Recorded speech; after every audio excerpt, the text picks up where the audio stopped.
Pray, sit down.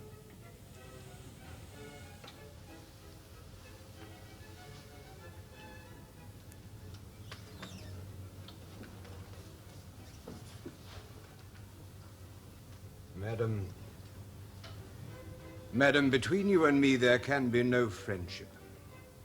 I've long been aware of that, sir. A year ago, I begged to see my sister once before she died.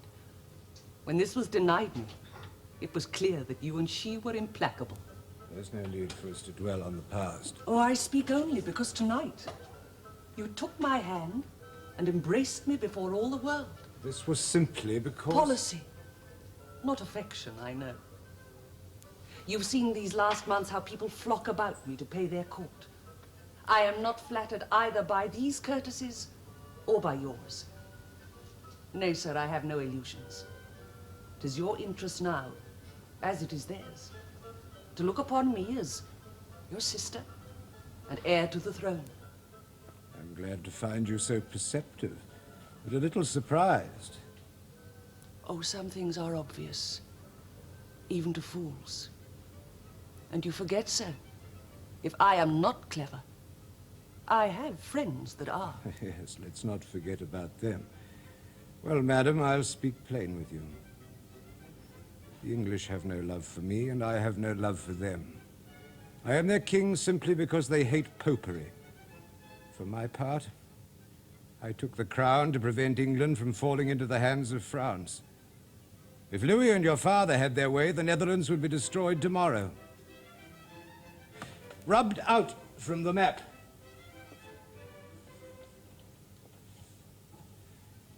Now, I may die at any time. The Dutch Republic would continue. For don't forget, it is a republic, and I am only their stadholder, not their king.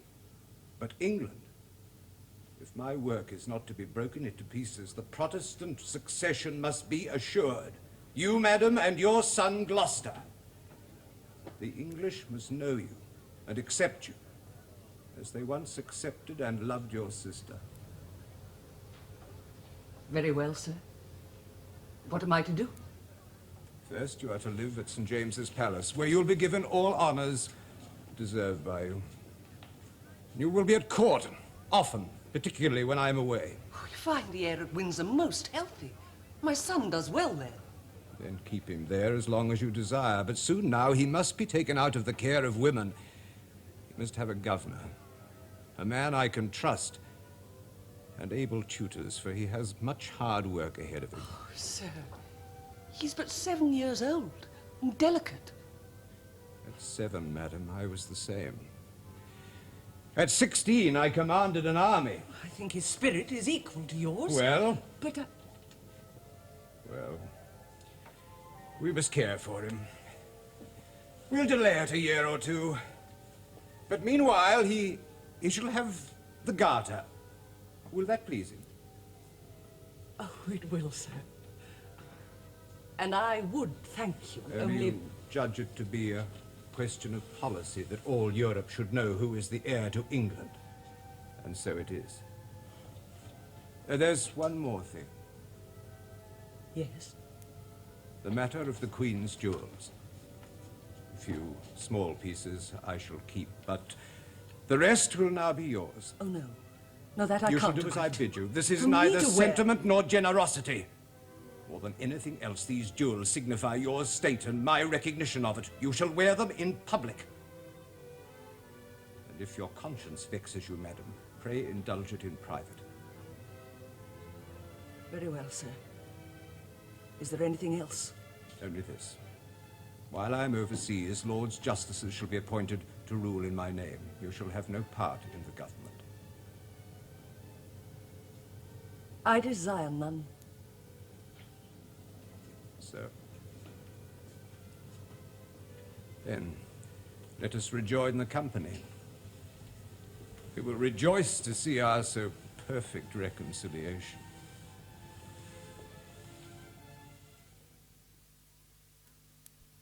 The war had now continued for 8 years.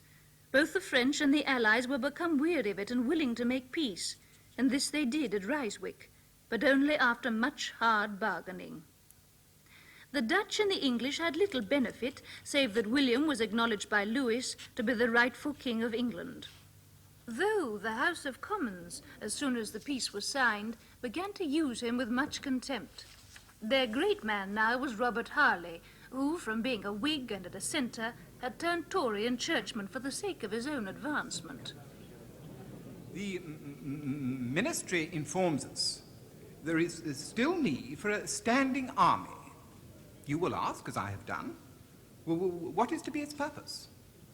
Well, certain troops are required for the settlement of Ireland, and the marine regiments must continue with the fleet. This House, I believe, will vote enough supplies for those objects. But the House will also agree that too much of the country's treasure has already been wasted on continental expeditions that bring us no advantages to compare with their expense. So while I cannot vote with those of my friends who wish to disband the army completely, neither can I accept the necessity for any large permanent body that might threaten our civil liberties. And by excessive taxation, ruin the economy of this nation. His Majesty, in his address to both houses, desired us to maintain 30,000 men. For my part, I would consider 8,000 to be enough. Too much. No. But I would suggest that these troops be composed only of natural-born Englishmen. The 4 regiments of Dutch Guards should be sent home. His Majesty ought to know that English soldiers have not only the will, but the capacity to protect him. Well said. Harley? Harley? Nay, John, you can't mean it. I do. Sooner or later, we may need him. Ah, you do astonish me. Here's a man who persuades the Commons to disband the troops. Well, not quite. And that's what I find interesting. His own friends, the High Tories, shout loudly to abolish standing armies. Harley seems to shout louder than any. By using their majority, they can vote down the army supplies, thereby reducing the king's power to nothing. But consider what happens. Harley speaks to the ministers and to his own faction. Then they all agree on a greatly reduced number. Dangerously reduced, you admit. Certainly. But not abolished altogether. The basis for expansion remains. Robert Harley has done what no man has achieved in Parliament these 40 years. He's persuaded them to accept the principle of a standing army, however small. Now, if that is not remarkable... What I consider remarkable is that you two sit here gossiping when I left you to discuss business. Gossiping? And as for Harley, you know what they call him, don't you? Robin the trickster, devious, dishonest man. Abigail here should know. Mistress Hill, are you acquainted with this gentleman? Yes, my lord, a little. He's my cousin. What? My poor father was his uncle. As her poor mother was my aunt. Both dead. Yes, my lord. But Mr. Harley, though he knew my mother was ill and in want, would do nothing for her, unlike her ladyship. Yes, Abigail, that would do. Well, upon my soul, here's a strange family link. Across the Jennings and the hills, joining you to Harley. Did you know of it? I did. And the man has at least one talent that we can use, the power to control parliaments. I advise you both have nothing to do with him. Now, where's Master Francis? In the garden. Our discourse was on money and marriage settlements. He found it tedious. Oh, did he indeed? Well, one day he'll be glad you gave yourselves the trouble. Mamma, Lord, child, where have you been? Mamma, this new gown. What of it? Tis clean out of the fashion, that's what. Now, I beg you, look at these sleeves. I am looking what ails them. Too short. Too short by at least 4 inches. They show my elbows. Damnation, is that so indecent? This year at Versailles, there's not one elbow to be seen, not one. Oh. Who told you? Abigail. Indeed. The new designs came post from London this morning. We looked over them together. Your ladyship will forgive me. Don't be too sure of that. Oh, well, I dare say Madame de Maintenon has elbows like the rest of us. Yes, I can see her point.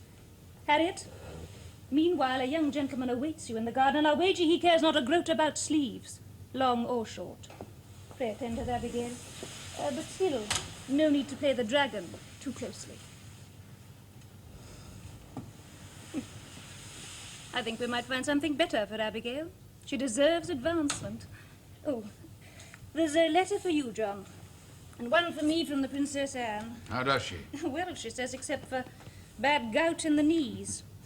She desires me to go to her at Windsor next week without fail, and complains of our not accepting her mite towards Harriet's dowry. The mite she offered was £10,000. Too generous, even though she's obliged to you for her own revenue. We thought so too and agreed on 5,000. Which vexes her a great deal. Nay, but truly, Abigail, don't you find it nauseous? Truly I do not. But you must. To do nothing but attend on me and my sisters, always at Mamma's beck and call. I owe your mamma more than I can ever repay. Of course. Just what I mean. I can't think of anything worse than to be constantly obliged to someone. But you're young still and handsome. Thank you. You ought to marry and have children and rule, Abigail, instead of always being ruled. Maybe someday your kind mamma will find me a husband as charming as yours. And there he is. But remember, it is the husband who rules, not the wife.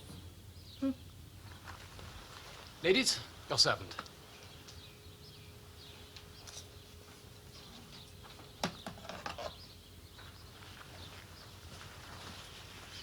She never smiled. Seldom, and never just for courtesy. Morose creature. Unhappy creature. She hates every one of us. What? But she owes so much to your mother. Yes, it is very sad. Very sad. So, Francis, they tell me we're to be married. I believe so. When the settlements are all settled and the arrangements all arranged. Well, yes. And the deeds done and our establishment established. Then one fine day the lawyers will give us their blessing and declare us man and wife. I understand the Bishop of St. Albans. Oh, yes, he'll be there too. Francis, tell me, do you desire to marry me? You know I do. Passionately? Yes. No, I mean it. Though, between you and me, somehow... Difficult. We've known each other for so long. Did your father ever tell you he engaged for you to marry me 6 months before I was born? He was drunk. He was ever a gambler. And here am I, feeling like an old wedded woman at 18. Hey, I hear there's more to marriage than a long friendship. Come, Harriet, let me kiss you, and we'll try to prove it.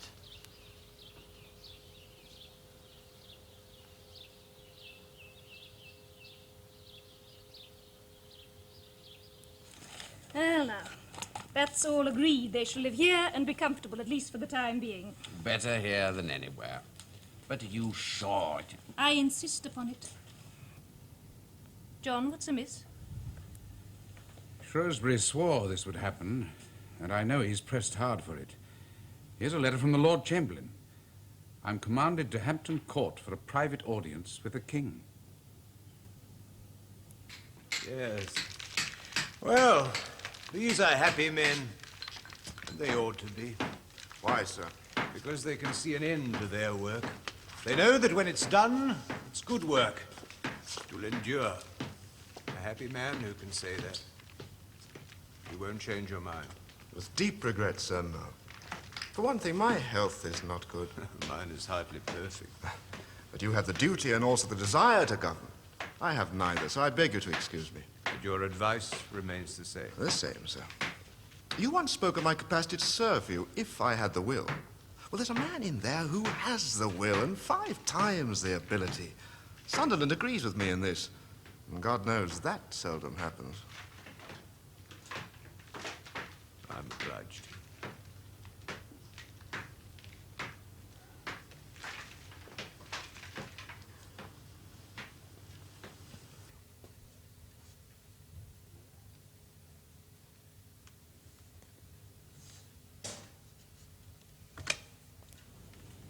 My Lord Marlborough. Your Majesty. How old are you? I believe the same age as yourself within a few days, sir. Inconceivable. Well, are you still my enemy? I was never that. Yet 6 years ago, your behavior towards me was so infamous, I tell you, but for the difference in our rank, I would have demanded personal satisfaction. I'm glad it was impossible. Indeed. Why? We might have killed each other and left England the poorer by 2 good swordsmen. Would England care? Not while she's at peace, but there may What come a think time. you of this peace? Wise and necessary, yet for us, in one respect at least, disastrous. The disbanding of the army. Yes. Do you remember our discourse after Nijmegen? Very clearly, sir. You warned me then what would happen. Now the same tale is repeated again. Can they never learn? Is there no one capable of looking 1 hour beyond tomorrow? Are you, my lord? I think so. Then tell me, what single person occupies the thoughts of every ruler in Europe? King Charles of Spain. True. Why? Because he is childless and like to die at any moment. Yes. What then? There are 3 possible successors. The Duke of Anjou, grandson of Louis of France, Archduke Charles, grandson of the Austrian Emperor, and the Electoral Prince of Bavaria, an infant. Which claimant would you support? The Electoral Prince. Why? If either of the other 2 should succeed, it would lead to a new war between France and the Empire. Worse, the side that won a victory would control the Spanish dominions and be able to rule the world. But I believe that while the peoples are exhausted and willing for peace, that both Louis and the Austrian Emperor might agree to the Bavarian infant. How long is it since you tasted schnapps? Many years, sir. Very good remedy for the ague. I've granted some of our good Amsterdammers a license to distill it here in London. You'll never persuade Englishmen to drink Hollands while they can still get brandy. Maybe. But the time may come again when brandy is hard to get. True, sir.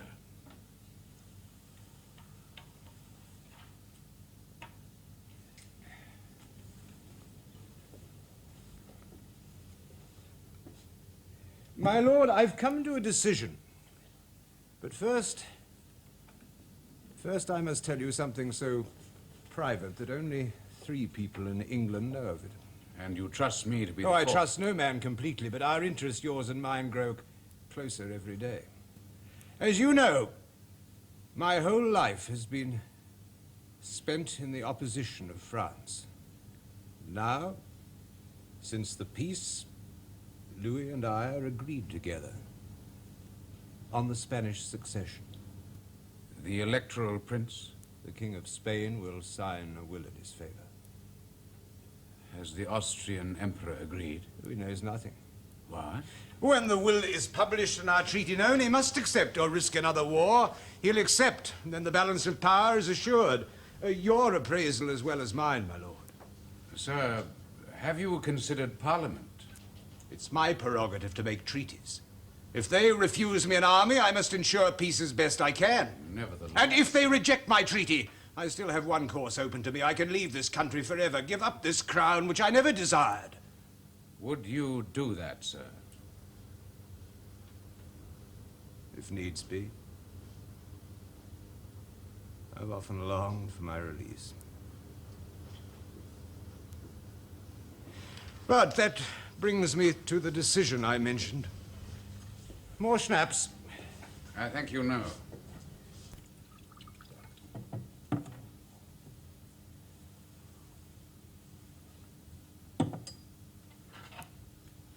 The time has now come for the Duke of Gloucester to be taken out of the hands of women and have his own establishment and household. He must have a governor who commands the respect of the Princess of Denmark who succeeds me. For ultimately, the vital question of the Protestant succession will depend upon his power in controlling events and opinions. My lord, I offer you this post. Your Majesty. No, I pray you no compliments, thanks, or protestations. I know where your loyalty rests. Now, do you accept of this trust without conditions? I do, sir. Good. Now, I shan't make you a minister of state, for those who hold these positions are vulnerable to every manner of intrigue by factions in and out of Parliament. They may also be impeached. But when I go overseas, you shall be one of the Lords Justices who act as regent. Therefore, you shall be kept in the center of things, both political and military. To this end, you are restored to the Privy Council and to your rank in the army. Well?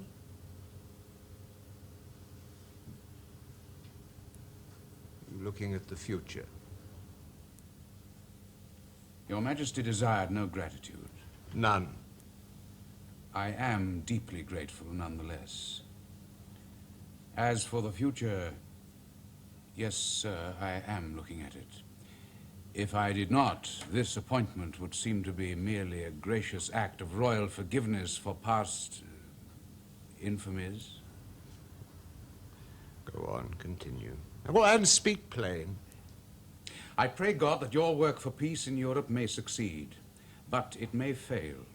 I fear what Louis may do once he has had the chance to take his breath. His ambition is boundless. I cannot believe that he will not seize the chance to take all Europe and the Spanish Indies into his own hand. I think that he will sign a treaty today and break it tomorrow, and it suits him. Finally, sir, I'll wager that you know this as well as I do, or better. So? There may come a time, 1 year, 5 years from now, when the struggle will begin again. You, sir, are afraid.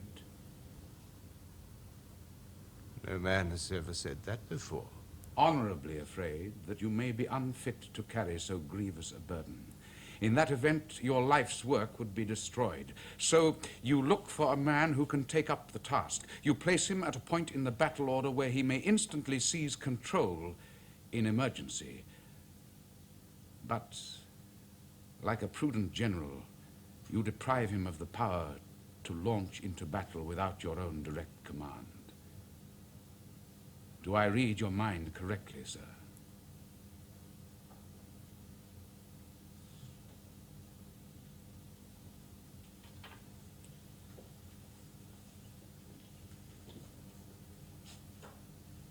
I should like you to see how we rebuild the palace.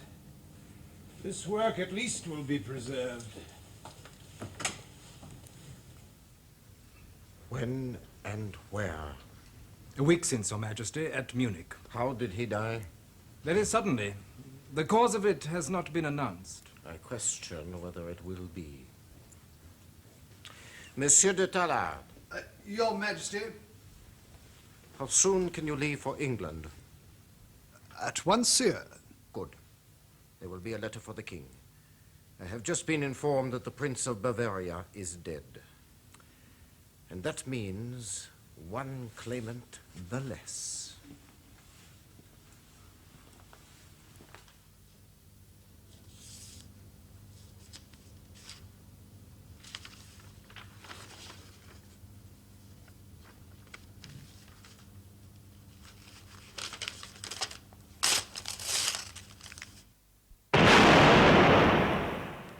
Now, Churchill, fire when I drop my sword. The prince thinks of nothing except being a soldier. At this hour each day we have a cannonade, followed by what my young Johnny calls the retreat, though why soldiers should wish to celebrate. How many was that? 6, I believe. Thank God. Now all we have to endure is a little trumpet music with drums. The princess is late. She usually attends the entire performance. Churchill? Yes, sir. Form up. It must give her pleasure to see the prince so active. Yes. Would that his legs were as stout as his brains. Quick march. Madam. What is it? Madam, I'm obliged to you for your kindness in placing me here with the princess and for everything else you've done to help my brothers and myself. If you have relations in want, you must help them. Not everyone thinks the same. And so I thank you in all sincerity. But now that we are settled in life, I hope most fervently that these are the last thanks that I have to pay you. We've been delayed by dispatches from London. Now, Mistress Abigail, are you quite settled in? Indeed, madam. Her ladyship has kindly shown me all my duties, and I shall be happy to serve you, madam, to the best of my ability. I'm sure we shall go on very well together. Dear Lady Mawbray, I long to know, have you spoken to your husband? At great length. And he to me. What did he say? First, that your son Spencer is too recently a widow, and it is impossible that he should love Anne so soon afterwards. Oh, yet he does devotedly. What else? Oh, that Spencer is the most Republican of all the Whigs, that Anne is too young for him, and that he has another marriage in mind. My lord, I mean, not Lord Spencer. In short, he objects to everything. So the match is off? Did I say so? Lord, no, Lady Sunderland. Just give me 2 more weeks, and you'll find it all arranged. Johnny. Well done, sir. Your troops march handsomely. They do indeed. Here is a question, though. You march up to a river and you mean to bridge it. Without being able to cross the river, you must determine how broad it is. How is it done? Papa, do you know? Well, I did know once, of course. Churchill says it can be done by Euclid. That's what my papa told me, but I've forgotten the manner of it. Then I better tell you again, Johnny. Splendid, sir. Shall I? Now, here's your river. We'll call it the Rhine. And here are you, Your Highness, that side of it. Now, first, you must pick an object on the other side of the river. A tree, maybe, or a rock will do. Now, you post a soldier directly opposite from the tree. Here he stands. Now, you turn to the right and march 100 paces and post another soldier. There. Now, continue marching 100 paces, post a soldier. There. Now, turn to your right and march directly away from the river. March, counting your paces, until you reach there. Here I am. Now, you look across at the tree from this point, but you can't see it. Why? Oh, well, why, damn it, soldier number 2's in the way. You're right, sir. You've hit it. Boys, do they never grow up? Never. And let's thank God for it. Now, away with the soldiers. Here's where Euclid takes a hand. I draw a straight line from the prince to soldier number 2, to the tree, and a dotted line. So. Of course. Yes. Godolphin, I tell you, hawking was good sport once, but now, with the improvement in firearms, why, you can shoot your game flying. With this new piece of mine, I can bring down a partridge at 40 paces. Now, that's true sport. Anne agrees with me, I know. A bride of 6 months always agrees, yes, Anne? I know little of either matter. I love to see the hawks fly, but questionless shooting fills the larder. There, Godolphin, yes. Progress, huh? Henrietta, you approve of progress, surely?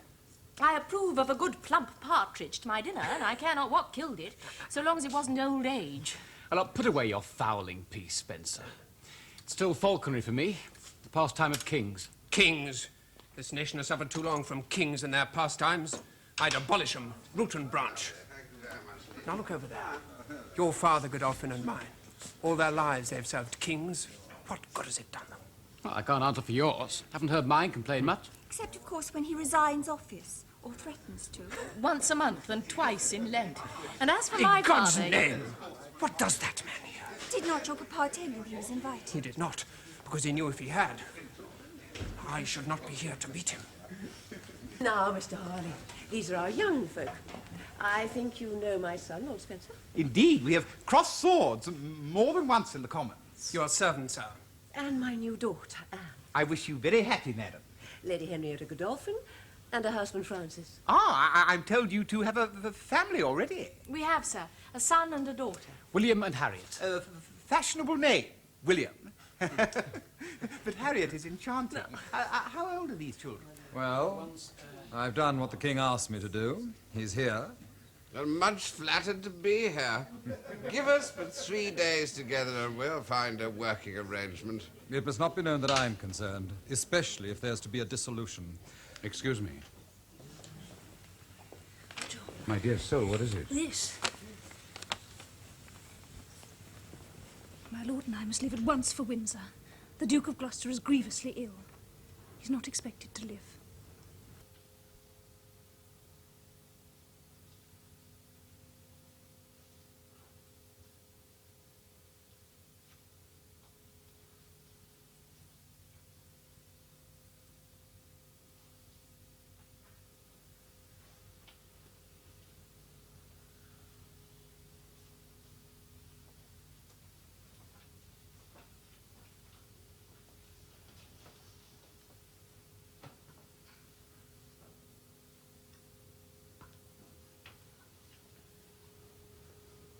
Madam.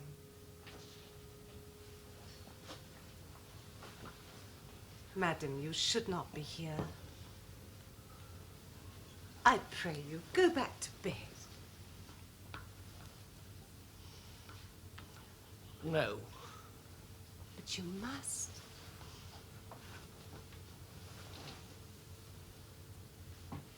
I beg you.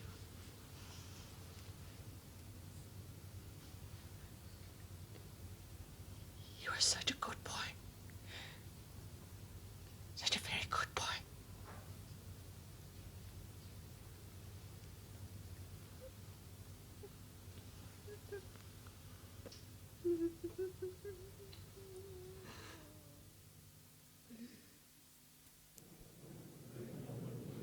There was now no Protestant successor to the throne, after the Princess Anne, so the Parliament proposed an act of settlement in the event of her death without heirs, giving the crown to the House of Hanover, but with such restrictions as were never before placed upon any sovereign. And now, at last, the King of Spain died, and his will was published. Louis had contrived to arrange that his grandson was named the successor, though he lacked not advisers to warn him against this policy. You say, whatever I do, the Empire will declare war? If you reject the will, you fight the Empire alone. If you accept it, sire, you face a coalition. Austria, the German states, the Netherlands, Sweden maybe, and England. The English will never fight unless we threaten invasion, which we shall not do. The Jacobites look for the restoration of my brother James, and the Whigs think only of trade. As for William, he is a sick man, bullied by his parliament, now incapable of commanding armies. No. My decision is made. My grandson will become King of Spain. And as the Spanish ambassador so aptly remarked, the Pyrenees cease to exist. Antwerp, Namur, Ostend, Bergen, Oudenaarde, and a dozen others, all these handed over by the Spaniards. The Dutch garrisons imprisoned, all these fortresses in the hands of the French. Everything that we gained at Nijmegen and Ryswick, lost without a shot being fired. Does this not concern you, my lord? Aye, sir. What are the Spanish Netherlands to me, or to my friends? May I ask what does concern you? The peace and prosperity of this nation. And how is that to be assured? Not by adventures in Europe. How, then? By minding our own business and maintaining the fleet.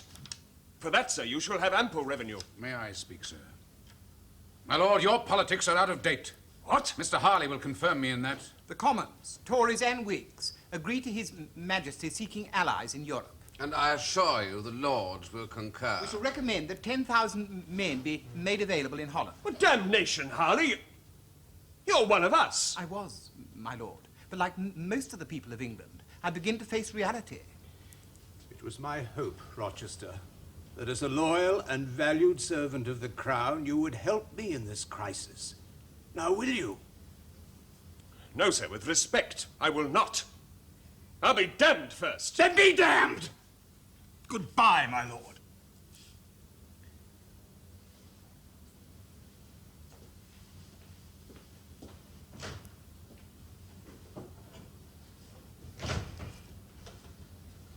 Pray, gentlemen, sit down.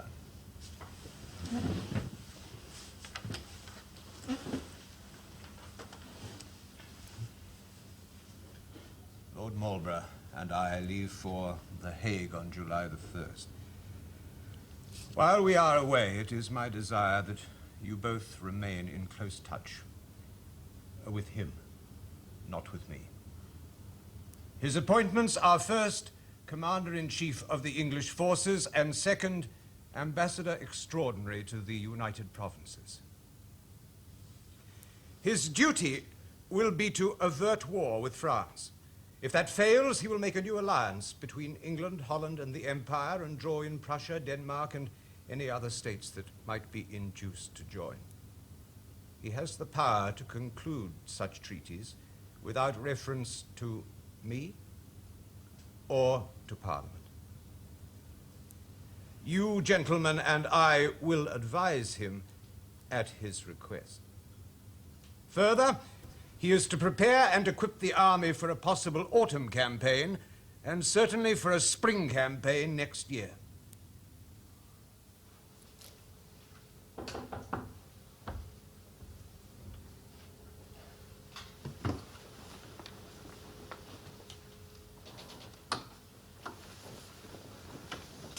Mrs. Freeman, I didn't look to see you this evening. And here I am, writing a letter bidding you positively to come tomorrow. I must disappoint you, and that is why I came tonight. Have you heard? At last. The French ambassador is dismissed The Hague. The treaties are settled and to be signed in 10 days. Now, that is good news. And my lord sends a yacht in 2 days to fetch me. So he allows you to go? Well, you see why I'm in such a tear. Indeed, yes. Abigail? Madam? Abigail, have we no cordial for her ladyship? Certainly, madam. How I long to go with you. Balls and banquets and fetes. Seems an age since your poor unfortunate Morley. But I must not repine. No, you must not. You must be cheerful. And when I'm back, I shall tell you dreadful tales about everybody and make you laugh. Now, my lord warns me. I am to pay particular attention to certain important gentlemen, though God knows whether they'll understand a word I say. Now, for instance, the Grand Pensionary Heinsius.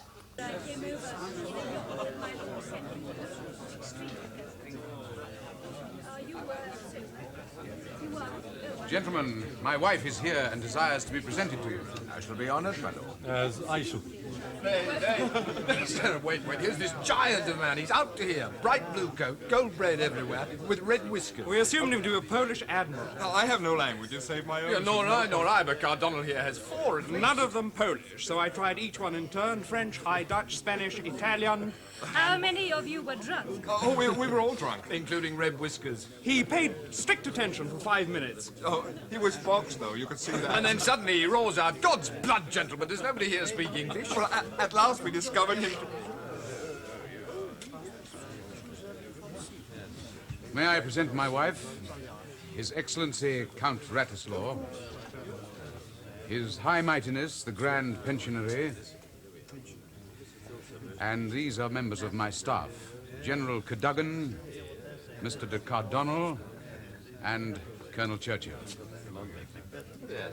I trust you had a pleasant journey, madam. Very pleasant indeed. This is quite an occasion.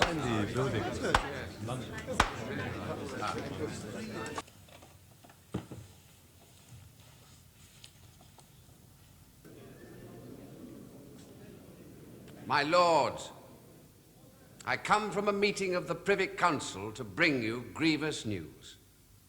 Yesterday, His Majesty's illness became worse. The fever he suffers from since his fall prevents him from taking either nourishment or the remedies the doctors prescribe for him. Last night, he slept a little. But today, his breath fails him and he suffers sore pains. At 5 o'clock, he took the last sacrament with a clear and full presence of mind and in a wonderful tranquility.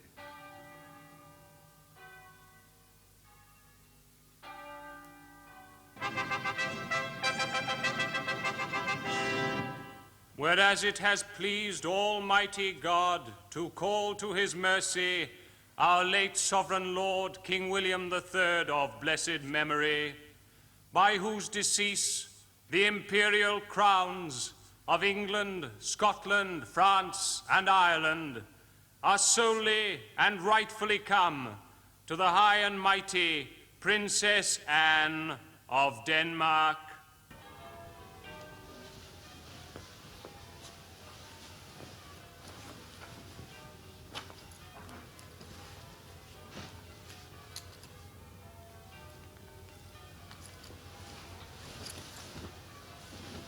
Thank you, Abigail. You may go now and tell them I'm ready. Truly, I know not whether it is so far to walk. Only as far as the throne. Yes. Look, Sarah, at long last, our sunshiny day.